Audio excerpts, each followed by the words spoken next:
지역 대표 산업인 석재 산업 활성화를 위해 70억 원을 들여 전시관을 만들었지만 찾는 사람이 거의 없어 활성화 대책이 요구됩니다. 열 출력이 급증하는 사고 이후 잠시 멈췄던 한비던전 1호기가 5개월 만에 재가동에 들어갔지만 제어봉이 떨어지는 사고가 발생해 시민단체들이 재가동 중단을 촉구하고 나섰습니다. 전주 인라인 마라톤 대회가 열릴 때면 일대 도로가 통제되면서 고속버스 임시 승강장이 마련되는데 임시 승강장에 대한 사전 안내가 없어 시민 피해가 잇따르고 있지만 주최 측은 별다른 해법을 내놓지 않고 있습니다. 경찰관이 동료와의 성관계의 영상을 유포했다는 의혹이 불거지면서 경찰이 성범죄에 무게를 두고 정식 수사에 나섰습니다. 여러분 안녕하십니까? 석재 산업은 익산의 대표적인 지역 산업이라고 할 수 있습니다. 지난해 70억 원이나 들여서 석재품 전시관을 열었는데 찾는 사람이 거의 없습니다. 관광객들의 눈길을 끌만한 것도 없고 익산시의 대책도 이것저것 모아놓은 백화점식입니다.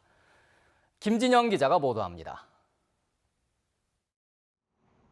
지난해 3월에 문을 연 석재품 전시관입니다. 70억 원이 투입돼 돌산업 관련 홍보 전시관과 야외 전시 공간, 석재 판매센터 등을 갖췄습니다.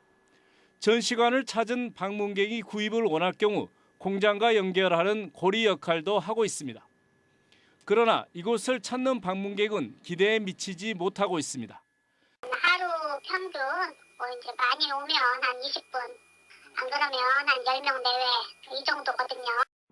방문객들의 발길이 뜸한 데는 시내와 멀리 떨어진 외진 곳에 있어 접근성이 크게 떨어지기 때문입니다.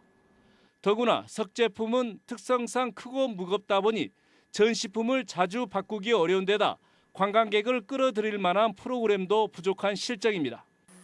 이 때문에 웅포 관광지와 함나 한옥체험단지 등 지역 관광자원과 연계하는 등 적극적인 유인책이 필요하다는 지적이 나오고 있습니다.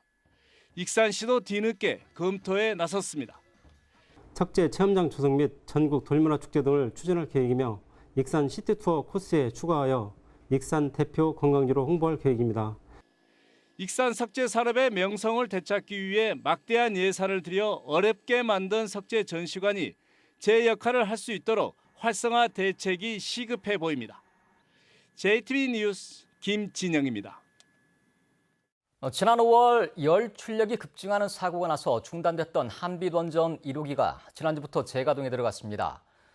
그런데 시험 가동 중에 핵분열을 조절하는 제어봉이 떨어지는 사고가 났습니다.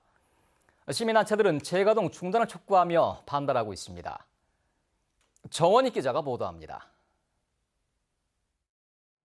한국수력원자력과 원자력안전위원회는 지난달 30일 한비던전 1호기 재가동을 위해 시험에 들어갔습니다. 그런데 우라늄의 핵분열을 조절하는 제어봉 시험을 하다가 제어봉 52개 가운데 1개가 떨어지는 사고가 났습니다.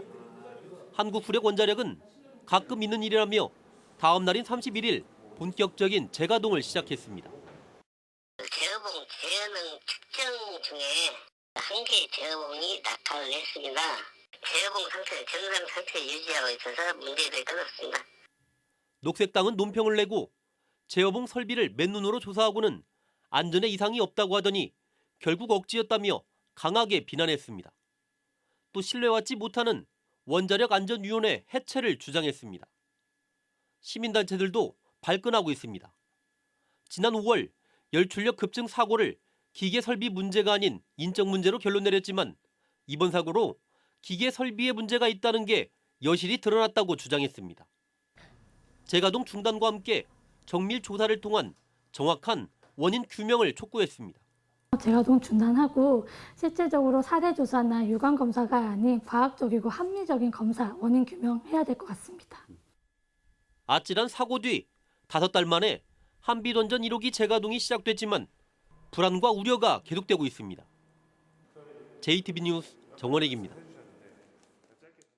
얼마 전 열린 인라인 마라톤 대회로 전주 일대 도로가 통제되면서 고속버스 운행을 위한 임시 승강장이 마련됐습니다. 그런데 승강장이 바뀌었다는 사전 안내가 없어 일부 승객들이 피해를 입었습니다.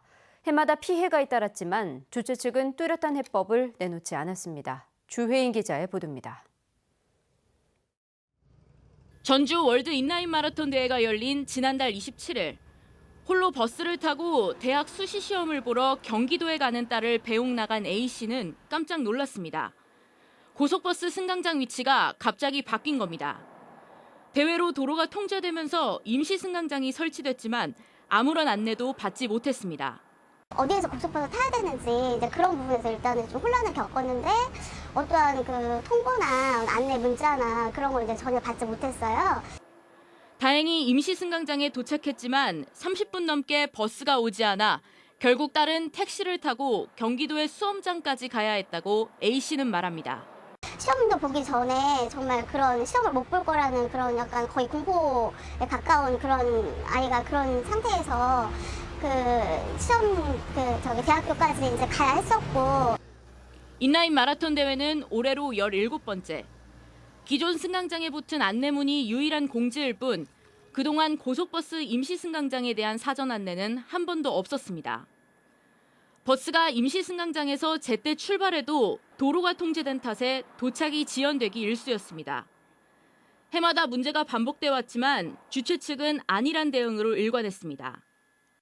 매번 이제 이런 반복되는 일들이 있어요. 비슷한 일들이 있어요. 뭐 이런 경우도 있고 또 뭐 통행하는 데 있어서 불편을 겪는 경우도 있고 조금 안일했던 건 사실이에요.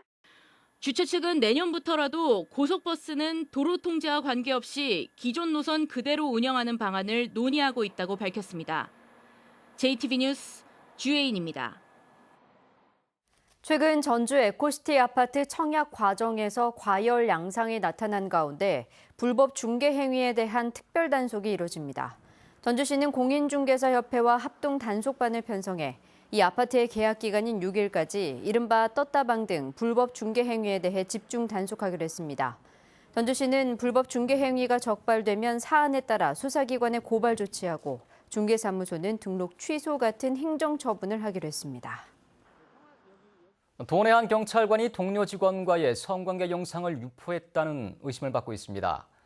한동안 소문으로 나돌았지만 어느 정도 실체가 드러나면서 경찰이 성범죄의 무게를 두고 정식 수사에 들어갔습니다. 해당 경찰관은 직위 해제됐습니다. 오정현 기자가 보도합니다. 전북 한 경찰서 A순경이 받는 의혹은 성관계 영상 유포입니다. 동료와의 성관계 장면을 휴대폰으로 찍어 다른 동료 경찰들과 공유했다는 건데 경찰이 이 영상을 직접 봤다는 주변인 진술을 확보한 것으로 확인됐습니다. 소문으로 돌던 의혹이 어느 정도 실체가 드러나면서 경찰은 성범죄의 무게를 두고 강제 수사에 돌입했습니다. 경찰은 압수수색을 통해 A순경의 휴대폰과 집 컴퓨터, 차량 블랙박스를 확보해 분석 중입니다.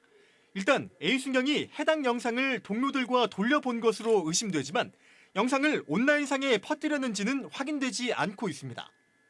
처벌 조항이 있는데 그 행위 수단이 여러 가지가 있습니다. SNS에 올린 것은 반포로서 처벌됐고 같은 조항으로서 상대방에게 보여주는 것 자체도 전시로서 같이 처벌됩니다. 경찰은 피해 경찰관과의 격리를 위해 먼저 A순경을 직위 해제했다고 밝혔습니다. 또 조만간 A순경을 피의자 신분으로 불러내 조사할 계획입니다. JTB 뉴스 오정현입니다. 최근 5년 동안 전북의 8개 자치단체가 언론사와 민간기관에서 상을 받고 7억 원을 광고비나 홍보비 명목으로 지출했다는 주장이 제기됐습니다. 경제정의 실천연합은 2014년 7월부터 올해 8월까지 5년 동안의 자료를 분석한 결과 전라북도와 군산시, 고창군 등 8곳이 언론사와 민간기관에서 62건의 상을 받았고 광고비와 홍보비 명목으로 7억 1,500만 원을 지출했다고 밝혔습니다. 특히 고창군은 이 기간에 3억 3,300만 원을 지출해 전국에서 가장 많은 비용을 쓴 것으로 확인됐다고 덧붙였습니다. 전북이 연구개발특구로 지정된 지 4년이 됐는데요. 연구개발특구에서 성장을 지원하는 연구소 기업이 100개로 늘었습니다. 유망 기업이 잇따라 탄생하면서 일자리 창출 등 지역 경제 활성화가 기대되고 있습니다. 송창용 기자의 보도입니다. 96번째에서 100번째까지의 연구소 기업이 탄생한 것을 축하하는 행사가 열렸습니다. 이 가운데 100번째 연구소 기업의 주인공은 전기차 등 친환경 자동차의 부품을 만드는 업체입니다. 친환경 차량용 모터 제어 모듈을 저희가 확대 개발을 할 것이고 또 그 신소재를 적용한 파워 모듈 그리고 자율주행차에 적용이 되는 센서 모듈 등을 지속적으로 개발 추진할 예정입니다. 연구소 기업은 대학과 공공연구기관이 개발한 기술을 연구개발 특구에서 사업화하는 기업으로 세금 감면과 지자체 지원 등을 받습니다. 전국에는 전북을 비롯해 모두 5개의 연구개발 특구가 있는데 연구소 기업이 100개로 늘어난 시기를 보면 전북이 가장 앞섭니다. 전북 연구소 기업의 성장 속도도 빠릅니다. 지난해의 경우 74개 연구소 기업이 360명을 고용해 655억 원의 매출을 올렸습니다. 연평균 매출 증가율은 192%, 고용 증가율은 253%에 이릅니다. 일자리 창출로 지역경제 활성화에 큰 역할을 하고 있는 셈입니다. 지리적 이점을 좀 잘 살려서 적극적으로 좋은 기업을 유치하고 좋은 공공기술을 잘 활용한다면 소개 성과를 거둘 수 있지 않을까. 하지만 전북이 연구개발 특구 후발주자이다 보니 대덕과 광주, 대구 등 다른 특구에 비해 여전히 기업 수와 매출이 적은 편이어서 연구소 기업 지정뿐만 아니라 지속적인 성장을 지원할 수 있는 단계별 관리가 과제로 지적되고 있습니다. JTB 뉴스 홍창용입니다. 2022년 아시아 태평양 마스터스 대회 유치에 성공한 전라북도가 개최도시 계약서에 공식 서명했습니다. 개최도시 계약서에는 대회 승인기관인 국제마스터스게임협회가 대회 개최지인 전라북도에 2022년 대회 준비를 위임하고 전라북도가 대회를 성공적으로 개최하기 위해 책임과 의무를 다한다는 내용이 담겼습니다. 아태 마스터스 대회는 아시아 태평양 70여 개 나라에서 은퇴 선수와 아마추어 등 만여 명이 참가하는 종합경기 대회입니다. 익산시 주현동과 인화동 일대의 익산 솜리 근대 역사 문화 공간이 등록 문화재로 지정됐습니다. 익산 솜리 근대 역사 문화 공간은 1899년 군산항이 개항하고 1914년 동일이역이 세워지면서 번성한 곳으로 옛 대규농장 사택과 신신백화점 건물 등 10여 개의 근대 문화시설이 남아 있습니다. 문화재청은 솜리 근대 역사 문화 공간이 과거 이리 지역의 역사 문화와 생활사를 엿볼 수 있어 보존과 활용 가치가 높다고 평가했습니다. 평화당에서 분가한 대한정치연대가 정당의 명칭을 대한신당으로 확정했습니다. 대한정치는 또 당의 색깔은 김대중 전 대통령의 정신을 계승하겠다는 의미에서 과거 새정치국민회의의 진녹색을 선택했습니다. 대한정치는 오는 17일 국회에서 창당 발기인 대회를 개최할 예정인 가운데 창당 준비위원장인 유성엽 대표가 거론되고 있습니다. 국회 김관영 의원이 바른미래당 최고위원에 임명됐습니다. 바른미래당 손학규 대표는 지명직 최고위원에 김관영 전 원내대표를 임명하고 앞으로 당의 재정비와 정치 세력 구축에 큰 역할을 할 것이라고 배경을 설명했습니다. 오늘은 대체로 맑은 가운데 나탄때 임실 등 동부 내륙에는 소나기가 내렸습니다. 오늘 밤에도 동부 내륙을 중심으로 5mm 안팎의 소나기가 내리겠습니다. 내일은 가끔 구름 많은 가운데 일교차 큰 날씨가 예상됩니다. 아침에는 내륙을 중심으로 안개가 끼겠고 동부 내륙에는 서리가 오는 곳도 있겠습니다. 아침 최저 기온은 4도에서 9도, 낮 최고 기온은 17도에서 20도로 오늘과 비슷하겠습니다. 당분간 대체로 맑은 가운데 일교차는 10도 이상 크게 벌어지겠습니다.